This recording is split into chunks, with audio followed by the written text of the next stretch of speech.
Hello students, আশা করি তোমরা সবাই ভালো আছো। আজকে যে বিষয়টা নিয়ে এসেছি সেটা হচ্ছে পশ্চিমবঙ্গ বোর্ডে, অর্থাৎ ওয়েস্ট বেঙ্গল বোর্ডে যারা ক্লাস সেভেনে, যারা ক্লাস এইটে পড়ো, 5, 6, 7, 8 যারা পড়ছো, মূলত আজকে ক্লাস এইটে জিওগ্রাফি সাবজেক্টের কিছু সাজেশন নিয়ে এসেছি। তোমাদের আসন্ন প্রথম সামেটিক পরীক্ষা কি কি গুরুত্বপূর্ণ প্রশ্নগুলো আসতে পারে, অর্থাৎ জিওগ্রাফি থেকে প্রথম পর্যায়ে যে পরীক্ষাটা হতে চলেছে সেই পরীক্ষায় জিওগ্রাফি প্রশ্নে কি কি গুরুত্বপূর্ণ প্রশ্ন আসতে পারে বা জিওগ্রাফি বিষয়ে কি কি গুরুত্বপূর্ণ প্রশ্ন আসতে পারে সেই বিষয়ে আজকের আলোচনা করতে চলেছি। মূলত যদি আমরা দেখি, প্রথম ইউনিটে যে পরীক্ষাটা হবে সেই পরীক্ষার সিলেবাসটার দিকে যদি আমরা প্রথম দেখি, তাহলে আমরা দেখব কি যে পৃথিবীর অন্দরমহল আর অবস্থিত পৃথিবী, শিলা এবং ভারতের প্রতিবেশী দেশ। অবশ্যই এ প্রসঙ্গে এই কথাটা বলা প্রয়োজন যে বিভিন্ন স্কুলে এই যে সিলেবাসটার কথা বললাম, অর্থাৎ বইয়েতেও নির্দেশ দেওয়া রয়েছে, তোমাদের জিওগ্রাফি বইয়ের শেষের দিকে দেখবে যে তার নির্দেশ রয়েছে। তবে এটা ভ্যারি করে, বিভিন্ন স্কুলে মতামতের উপর একটু ডিপেন্ড করে, কারণ বিভিন্ন স্কুলে বিভিন্ন টিচাররা হয় দুটো টপিক রাখে, নইলে তিনটে টপিক রাখে, নইলে চারটে টপিক রাখে। তো বেসিক্যালি যদি আমরা পর্ষদ নির্দেশিত যে সিলেবাসটার দিকে তাকাই, তাহলে আমরা দেখতে পাবো যে টোটাল চারটে টপিক রয়েছে। একটাকে পৃথিবীর অন্দরমহল, অবস্থিত পৃথিবী, শিলা এবং প্রতিবেশী দেশ। দেখো, এখান থেকে সব থেকে গুরুত্বপূর্ণ টপিক বলাটা খুব চাপের বিষয়। প্রত্যেকটা টপিক খুব ইম্পর্টেন্ট, প্রত্যেকটা টপিক খুব ইম্পর্টেন্ট, এবং বেশিরভাগ ক্ষেত্রে শর্ট প্রশ্ন। তোমরা যদি বইটা খুঁটিয়ে পড়ো, সেখান থেকে প্রচুর পরিমাণে শর্ট প্রশ্ন পাওয়া যাবে। সেই শর্ট প্রশ্নগুলো এমসিকিউ প্যাটার্নে আসতে পারে, শূন্যস্থান হিসেবে আসতে পারে, টিক মারা সেটা হিসেবে আসতে পারে, সত্য মিথ্যে আসতে পারে, ম্যাচিং আসতে পারে। এইসব বিষয়ের উপর প্রশ্ন হয়। টোটাল 30 নম্বরের পরীক্ষা হবে, তো আমরা একটু চ্যাপ্টার ওয়াইজ যদি দেখি, তাহলে সেক্ষেত্রে একটু বড় প্রশ্ন, অর্থাৎ 5 নম্বরের একটু বড় প্রশ্ন কোনগুলো আসতে পারে। দেখো, প্রথম যে চ্যাপ্টারটা রয়েছে সেটা হচ্ছে পৃথিবীর অন্দরমহল। এই পৃথিবীর অন্দরমহলের ক্ষেত্রে বিভিন্ন যে স্তর রয়েছে সেই স্তরগুলোর বৈশিষ্ট্য খুব ইম্পর্টেন্ট। গুরুমণ্ডল, কেন্দ্রমণ্ডল, ভূত্বক, এই যে স্তরগুলো রয়েছে এই স্তরগুলোর বৈশিষ্ট্য ভীষণভাবে ইম্পর্টেন্ট। এবং আরেকটা দেখা যায় যে একটা অন্দরমহলের একটা ভূপৃষ্ঠের একটা যে স্তরের যে একটা চিত্র রয়েছে এবং যে রেখাগুলো রয়েছে, গুটেনবার্গ বিযুক্তি রেখা, মোহ বিযুক্তি রেখা, লেহমান বিযুক্তি রেখা, এই যে রেখাগুলো কোন কোন স্তরের মাঝে কোন কোন রেখা আছে এবং তার যে একটা ডায়াগ্রাম, ওই ডায়াগ্রামটা খুব ইম্পর্টেন্ট, কিন্তু ভীষণ ইম্পর্টেন্ট। পৃথিবীর অন্দরমহল টপিকটা থেকে স্তরগুলো খুব ভালোভাবে করবে। শর্ট প্রশ্ন তো করবেই বা ম্যাচিং তো করবে, কিন্তু তার সাথে সাথে চিত্রটার কথা যেটা বললাম সেই ডায়াগ্রামটা করবে, এবং কতগুলো ইম্পর্টেন্ট প্রশ্ন সেটা যদি বলা যায় তাহলে এভাবে ভূত্বক ও শিলামণ্ডলের মধ্যে পার্থক্য, এটা খুব ইম্পর্টেন্ট। ম্যাগমা ও লাভার মধ্যে পার্থক্য, ভীষণ ইম্পর্টেন্ট। ক্রোপেসিমা নিফেসিমা, এটা খুব ইম্পর্টেন্ট। এবং আরেকটা প্রশ্ন দেখা যায় খুব ইম্পর্টেন্ট, যে পৃথিবীর অভ্যন্তরভাগের বৈশিষ্ট্য, প্রত্যেকটা স্তরের বৈশিষ্ট্য তো ভীষণ ইম্পর্টেন্ট যেটা বললাম, এছাড়া অন্যান্য প্রশ্ন তো রয়েছে, তবে এখান থেকে স্তরের বৈশিষ্ট্যগুলো ভীষণ ভালোভাবে করবে। এছাড়া দেখো অবস্থিত পৃথিবী, এখান থেকে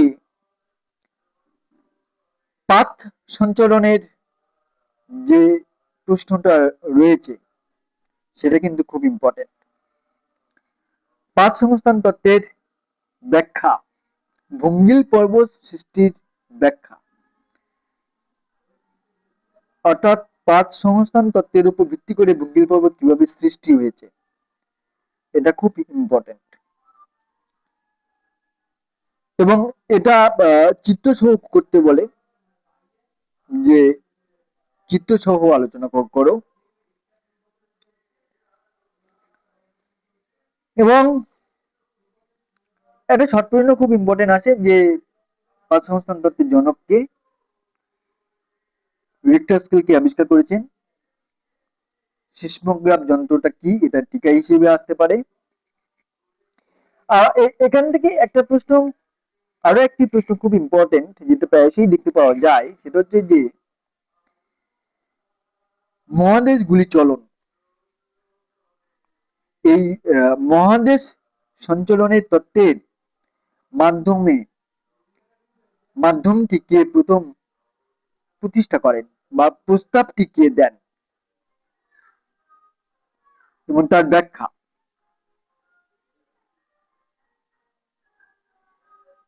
একটা 2 নম্বরের প্রশ্ন খুব ইম্পর্টেন্ট, সেটা হচ্ছে যে সমুদ্রের নিচে নিয়মিত অগ্নুৎপাত হয় কেন, পার্থক্য হিসেবে ভূমিকম্পের কেন্দ্র ও উপকেন্দ্র, এই উপকেন্দ্র টিকা হিসেবে আসতে পারে, ভূমিকম্পের কেন্দ্রটাও আসতে পারে, কেন্দ্র উপকেন্দ্র, এবং স্পেসিফিক্যালি ভূমিকম্পটা টিকা হিসেবে আসতে পারে। দেখো 5 নম্বর বা 3 নম্বরের প্রশ্নের ক্ষেত্রে খুব ইম্পর্টেন্ট, সেটা হচ্ছে যে প্রশান্ত মহাসাগরীয় আগ্নেয় বলয় কি, বা প্রশান্ত মহাসাগরীয় আগ্নেয় বলয় অঞ্চলটি ভূমিকম্প প্রবণ কেন, এটা খুব ইম্পর্টেন্ট। ভূ অভ্যন্তরে পরিচালন স্রোতের ভূমিকা, ভূ অভ্যন্তরে পরিচালন স্রোতের ভূমিকা।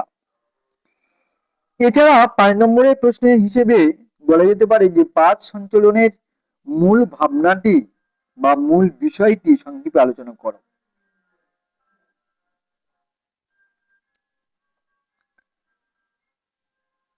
ভঙ্গিল পর্বতের সৃষ্টি কারণ চিত্রসহ আলোচনা করতে বলা হয়।